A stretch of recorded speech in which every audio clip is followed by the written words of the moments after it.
Hi guys, this is Anusha Meyappan. I'm going to be telling you how it is to be following your passion at a very young age. So I am a soft skills trainer and I started off freelancing as a trainer when I was just out of my MBA. And I faced a lot of criticisms initially when I started because we have this picture of a trainer who is from the army or from the industry. And when I proposed to be a trainer, in my 20s, people actually kind of mocked at me, saying, "What do you know about life? What do you know about corporates? What are you even going to train about?" Imagine you conduct a workshop. Who is going to want to come to a workshop conducted by a girl who is in her 20s? So these were the kind of criticisms I faced, and I faced a lot of struggles initially. Or if you want me to be really honest with you all, I still face a lot of struggles. But what is that keeps me going? Why am I still pursuing my passion despite all these criticisms, struggles, and difficulties? Is what I'm going to be sharing in this video. So instead of making this video into four good things and four bad things, I just think like I'm going to go with the flow and tell you all what are the experiences I faced and what were good and what were, something which I had to learn from. So the best part about following your passion is that you're going to be so happy, so really happy, because like the best thing according to me is the satisfaction I get when I'm training or when I'm just out of the training session.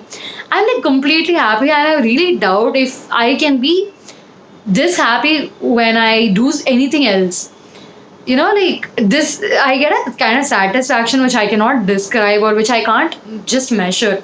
I'm just happy seeing, a happy face in my training room, or somebody, trying to understand what I'm trying to say, or when somebody gives me a good feedback. That kind of makes my day or my week for that matter. So this is the best part about following your passion. And when somebody asks you what you do, you get so excited, you feel so proud of yourself that you're actually doing something good. You're not just going and doing a 9 to 5 job and coming back. You face a lot of struggles and you're still standing there and doing that, and you're going to be so proud of yourself, and I'm sure you're going to make your family proud as well. So coming to the struggles or the difficulties, you're going to face a lot of rejections, because you might still be having a really good product or service in hand, but people may not be even ready to listen to you, let alone accepting what you're saying. There might be days when you have to wait for hours and hours to actually give a presentation or talk to somebody about what you're doing. So that's how it's going to be. You're going to be facing a lot of rejections, and there are going to be financial crisis when you feel like, okay, my bank balance is going like really low, and I have to do something about it. And the worst part comes when your friend posts something on your social media, a friend with whom you graduated, who started a career probably in the same field or a different field in a corporate, who is growing, who's getting a promotion, who's going on international trips as part of their projects, or who's getting promoted, or who's investing into business or bought their own car or whatever it is. Maybe you are happy for the friend, but on the inside you start questioning yourself as to what you are doing in life. Are you really, being sane enough, or are you being practical, or you're just being too clouded by this passion thing? Or you might even question, am I really passionate about it? Or like you might start questioning a lot of things, especially when there are no assignments in hand and you're just sitting at home. And there are going to be difficult days, but when there are days when you get opportunities and you actually do a good job, you're going to be happy about it. As simple as that.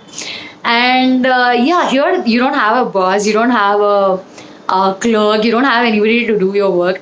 Whatever it is, starting from finances to marketing to actually doing some piece of work or creating presentations, you will have to do anything and everything. And there is nobody to tell you what to do, how to do. There is nobody to help you with the guidelines or any kind of material for that matter. You will have to go find out material for yourself. You'll have to read a lot, you'll have to research a lot, you'll have to talk to a lot of people. And many a times you end up doing some mistake because you don't know. And I think that is really still fine, because you kind of learn from it. And when you make a mistake and you learn, it kind of stays in your mind. And I believe, or I feel that that's really good, because there is a very good chance that you might not make the same mistake again, because you face the consequences one, and that's going to be on your mind, and you're not going to do the same mistake again. There's a good chance you won't make that again. And there are going to be difficult days, and there are going to be days when you want to give up. You feel like you really want to quit and go back, and like you no longer believe in people who say that fall down 7 times and get up the eighth time. You're not a quitter, you're a fighter, and all these things don't hold true. Like you just want to quit because like you're in such a situation. Maybe if there are any kind of like external pressures or financial situations, you might end up quitting. But if there is no such pressure as such, you might very well see that you don't actually want to quit. You feel like you want to quit, but you might not actually really want to quit. Like if you have to take a decision, you might really not take it. You might still keep postponing it. And I feel like the universe just wants me to, like follow what I really want to do.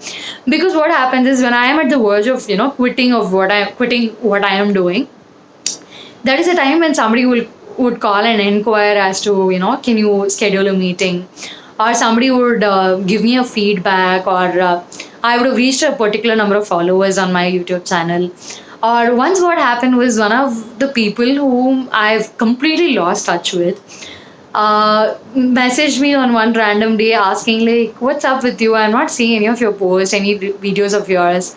Are you be going to making some? I'm looking forward to it. That made my day. And I like the same day I did a video. That gives a kind of happiness that okay, you're not like not looked at. Like there are still people who look up to you, who want to hear from you, who want to who are seeking up to you. So that gives you the satisfaction that like you're again like, okay, maybe I should give it some more time, probably some 2 months, 6 months, or whatever. You just keep postponing the decision to quit, and that is what has been happening with me. I've been here for like about 2-3 years, and there have been many days I just want to quit, but I haven't been able to quit till now. And now I really hope I don't quit, because like this is something I really love doing. And this is the problem you're going to face being a passionate person, because you really love doing it, that you can't give up no matter what the struggle is. And if you ever are in a place like this, I feel you should just go ahead, because if you're so passionate about something, there is a very big fat chance that you might actually end up being successful in what you're doing.